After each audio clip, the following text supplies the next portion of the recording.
Welcome back to Joe Stunner Boxing. Do you like the t-shirt? New t-shirt? Welcome back to Joe Stunner Boxing. Often right, sometimes wrong, but never for sale. Yeah. Picture of Nigel Benn. It's actually a painting of Nigel Benn that I've got on my wall in a frame. But anyway, enough of the haute couture. I thought we'd do something a little bit, I don't know, irreverent if you like, a bit of fun, a bit of dark humour. I was chatting to who was it now, Nick and Toby in the comments of a previous video I did, and I was saying that I often compare boxing promoters who imply that they have a certain psychopathy to them. I often compare them to serial killers, and we were having a laugh about it. So I thought I'd go through a few and just see what you think. It's just a bit of silly humour, but bear with me here. So we're going to compare boxing promoters to serial killers. I'm not implying that not any boxing promoters have anyone buried under the floorboards, or but I do think that at times they talk such an absolute load of nonsense and are so cynical and are so narcissistic that you've got to wonder, are they sociopathic, psychopathic? I don't know. So let's compare and contrast, shall we? So who are we gonna put? Which serial killers are we going to liken to these promoters? So we'll start with Mr. Smooth himself, Mr. Relentless, Eddie Hearn. There can only be one serial killer who would suit Eddie Hearn's personality, charm, patter, banter, and that's of course the one, the only Ted Bundy. I mean, Bundy, as we know, charming, had a certain je ne sais quoi, a certain panache to him, and of course that's what Hearn, until very recently, he had that image. Then the Conor Benn adverse finding came along, not a failed drug test, it's an adverse finding, okay, and then his reputation took a bit of a dive, or has done. He's now got a lot of ground to make up, but definitely Ted, the charm, the suits, the look, the ladies love him. That would definitely be your Eddie Hearn. Frank Warren, there can only be one man to compare Frank Warren to, bearing in mind that Frank has just, he's currently trying to sell us the Tyson Fury, Derek Chisora 3 fight execution. Yeah, maybe.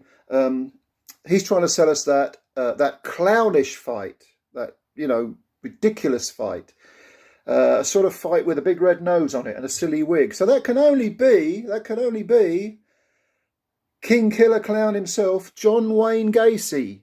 Mr. Frank Warren, you are John Wayne Gacy. If you don't know who these people are, Google them, you'll have a laugh. I love true crime. It's a scream, literally and figuratively. But yeah, John Wayne Gacy for Frank Warren. We'll go with that, I think. Now, who should we have now? How about Ben Shalom? Let's have a think about Ben Shalom. Very intense stare, hasn't he? Speaks in kind of a rather low monotone, a little bit, you might think perhaps he's on the scale, or a scale, if you know what I mean. So I don't know about him. Who should we have for him? Let's have a think now. Let me have a think.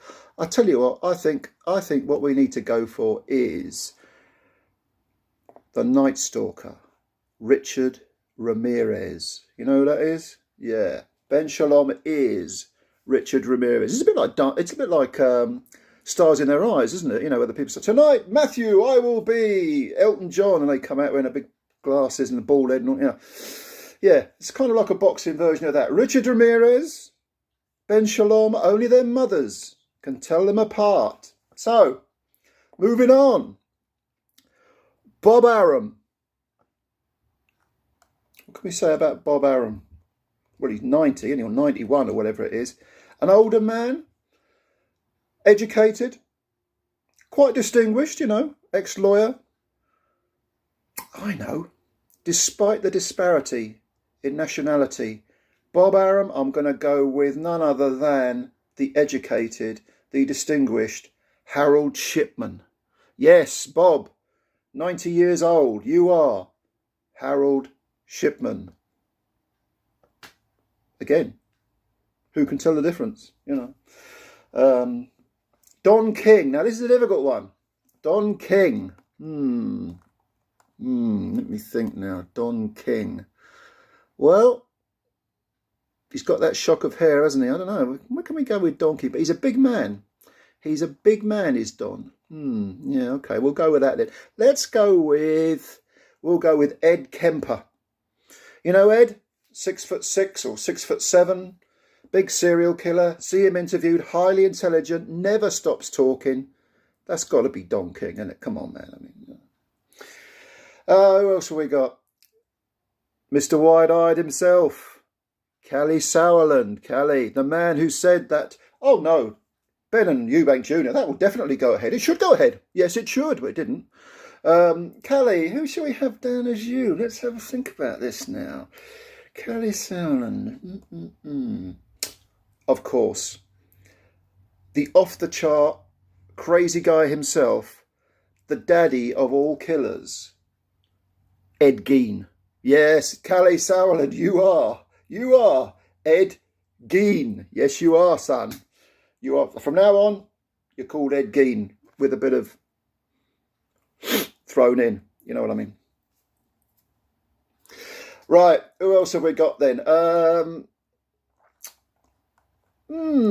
Let's have a think. How about, what's his name now? Mr. Hennessy, Mr. Nick Hennessy. No, I quite like Nick. I've got a bit of soft spot for Nick because I don't know whether he's sociopathic even. I don't know whether he's you know, whether he is psychopathic, because he always seems to me like someone who actually does sort of care about his fighters. So we're playing the game, so we'll go along. So don't take it personal. Don't burst into tears now, Mick. All right? I like you. Seriously, I like you. But considering you are a rather rotund fellow who's had a bit to eat, yes, you have. And come on now. I'm not having a go. I'm just saying, you know, you're in shape, that shape being round, right?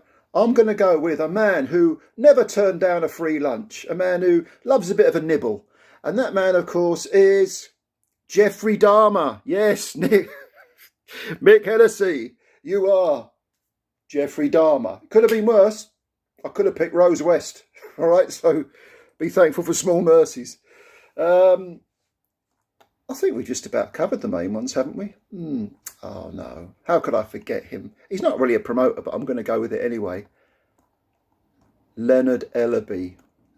Yes, Leonard, you thought you were getting away with it. You're not, mate. No. But I've got to have a think about this now. A man who's got a lot of money, shortish guy, little bit of a beard. H.H. Holmes. It's got to be H.H. Holmes. H.H. Holmes, big moustache, not much of a beard. But I always think Leonard Ellaby, if you look at his nose, it looks like a little fat geezer doing push-ups. But anyway, you know, that's just me. Anyway, can you think of any others? I don't know. This has been such a serious video, hasn't it? It's been we've really got to the very core of these boxing issues. But if you can think of anyone else, basically, if you want to slag anyone else off, not necessarily a promoter, a fighter, liken them to a serial killer, a good bit of fun, you know, and just leave your comments below. I'll be interested to see if I agree with them. Yeah, I think that's enough people I've mentioned. That's enough lawsuits for the day. Like I say, leave your comments below. Subscribe to the channel if you're new. Plenty of videos for you to watch. Go and have a look at them. As always, thank you for your time. Subscribe if you're new. And of course, take care of yourselves. Oh, and like the video, because it is likeable, isn't it? Yeah, it's likeable. Bye for now.